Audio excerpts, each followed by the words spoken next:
2025 সালে ইতালির ভিসার অলরেডি কিন্তু অ্যাপ্লাই শেষ। এখন অনেকে আমাকে কোশ্চেন করতেছেন যে ভাই আমি স্পন্সর আবেদন করছি, আমি এগ্রিকালচার আবেদন করছি, আমি ডোমেস্টিক আবেদন করছি, আমার ভিসা পাওয়ার চান্সটা কীরকম? সো আজকের ভিডিওটা তাদের জন্য। ভিডিওটা একটু সম্পূর্ণ মনোযোগ সহকারে দেখবেন, তাহলে আজকে বুঝতে পারবেন যে আপনার ভিসা পাওয়ার চান্সটা কীরকম 2025 যারা অ্যাপ্লাই করছেন তাদের ক্ষেত্রে। হ্যাঁ, সো চলেন ভিডিওটা শুরু করা যাক।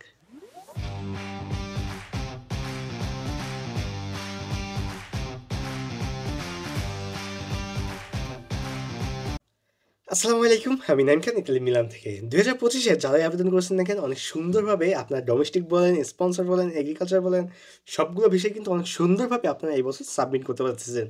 2025 কোটা ছিল 1,82,000 কোটা, 1,65,000 লোক আবেদন করতে পারছে। তো সেখান থেকে এই লোকদের কিন্তু বিভিন্ন ভাগে ভাগ করা হয়েছে।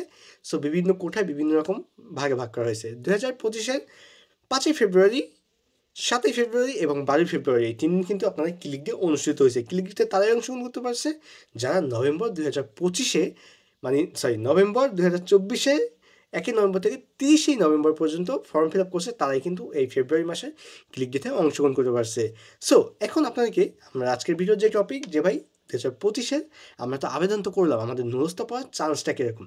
দেখেন, এটা এখন বলা যায় না ওরকমভাবে, কিন্তু এই বছরের চান্সটা কিন্তু অনেকটা আপনাকে বলা যায় এটা কীভাবে।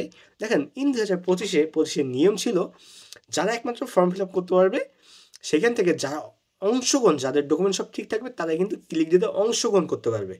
পিছনে এবার নিয়ম ছিল যে যে কোনো লোকই ক্লিক ডেতে অংশগ্রহণ করতে পারছে, পরে ক্লিক ডেতে নুরোসটা কারো উঠছে কারো উঠে নেই এরকম। কিন্তু এই বছর সেই জিনিসটা না, এবছর যারা ফর্ম ফিল আপ করবে, ফর্ম ফিল আপের টিকা ক্লিক দিতে আসতে পারছে, তারা একমাত্র ক্লিক দিতে অংশগ্রহণ করতে পারছে। বুঝতে পারছেন? সো 2025 কোন ভিসায় ভিসা পাওয়ার চান্স সব থেকে বেশি? সো যেহেতু সর্বপ্রথমে আবেদন হয়েছে, আজকের ভিডিওটা মনোযোগ দিয়ে শুনবেন, কারণ আপনাকে মনোযোগ দিয়ে কথাটা শুনতে হবে, না হলে ভাই তাড়াহুড়া করলে আপনি কিছু বুঝবেন না, টাইনে দেখলে কিছু বুঝবেন না। ওকে, সো 5ই ফেব্রুয়ারি কিন্তু আপনার আবেদন হয়েছে স্পন্সর বিষয়। স্পন্সর বিষয় কি ভাই? স্পন্সর বিষয় হলো আপনার বিভিন্ন রেস্টুরেন্ট খাতে এক একজনে আপনাকে স্পন্সর করে, বিভিন্ন কাজের ক্ষেত্রে আপনাকে স্পন্সর করে। আপনি আসার পর এদেশে প্রেমিসের সৌজন্য লাভার সুপার ডিনার তো পান, এটা হলো স্পন্সর। হ্যাঁ, স্পন্সর বিষয় ক্লিকটা কিন্তু 5ই ফেব্রুয়ারি গেছে, সেইখানে অনেক সুন্দরভাবে আপনারা কিন্তু ক্লিকটা করতেছেন। সেখানে কোটা ছিল মেবি 25,000 স্লট ছিল স্পন্সর বিষয়তে। 25,000-এর ভিতর কিন্তু অনেক সুন্দরভাবে আবেদন করেছেন। এখন স্পন্সরের ভিসার রেশিওটাকে আমি রেশিও বলি, পাওয়ার চান্সটা কি ওইটা আমি বলতেছি না, আমি আপনাকে রেশিও বলি যে কত পার্সেন্টেজ আপনার পাওয়ার চান্সটা থাকে। দেখেন, পিছনের বার থেকে এই বছর কিন্তু অনেকেই আবেদন করতে পারেন নাই, কিংবা অনেকেই ভাবছেন যে এই বছর হয়তো অনেক আবেদন হবে, কিন্তু সেটা না। এবছর কিন্তু কোটা ছিল 1,82,000, কিন্তু আবেদন হয়েছে 1,65,000। এখন আপনি বুঝতে পারতেছেন যে আপনার পাওয়ার চান্সটা কীরকম। এখন এই বছর যদি আপনি স্পন্সর কথা বলি, স্পন্সর দেখেন 100% তো দিতে পারতেছি না, কিন্তু আপনাকে 95% আপনাকে সিউরিটি থাকা যায় যে আপনি পাওয়ার চান্সটা 95% আপনার বৃদ্ধি হয় প্রতিবারের থেকে অনেকটা বেশি। সো 95% পাওয়ার চান্স থাকলে কিন্তু অনেক ভালো একটা চান্স। হ্যাঁ, আপনার কিন্তু মনে করেন না যে 95% এমনি যে আবেদন হয়েছে পাই কি না পাই। এবছর আপনাকে আগেও বলছি, এখনও বলি, এবছর যারাই একমাত্র নুরুলস্তায় আবেদন করেছেন, এখন কিন্তু ভিসা পাওয়ার সময় না। এখন আপনারা আগে নুরুলস্তা পাবেন, তারপর এটা বাংলাদেশে জমা দিয়ে ভিসা পাবেন। এখনও আরও প্রসেসিং আছে। সো নুরুলস্তা পাওয়ার চান্সটা কীরকম সেটা আমি বলে দিলাম।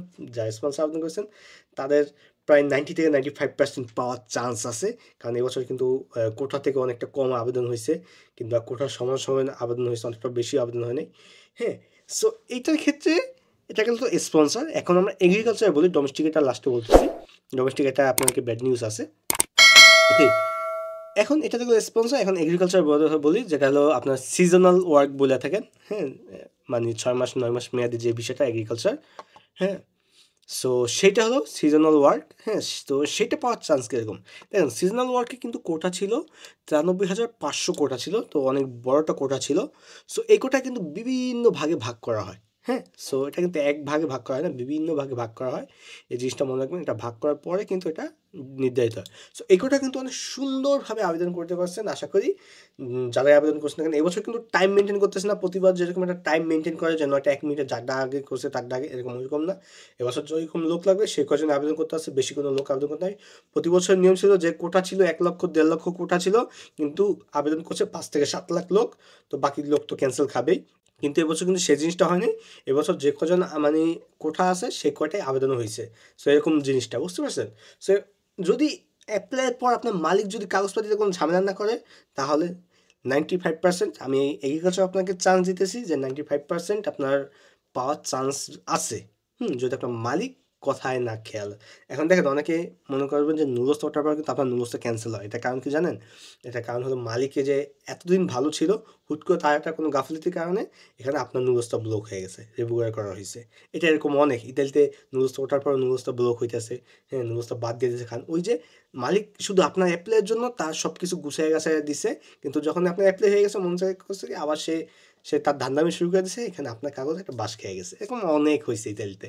হ্যাঁ, সো এগ্রিকালচার আমরা কিন্তু 90 থেকে 95% চান্স দিতে পারতেছি।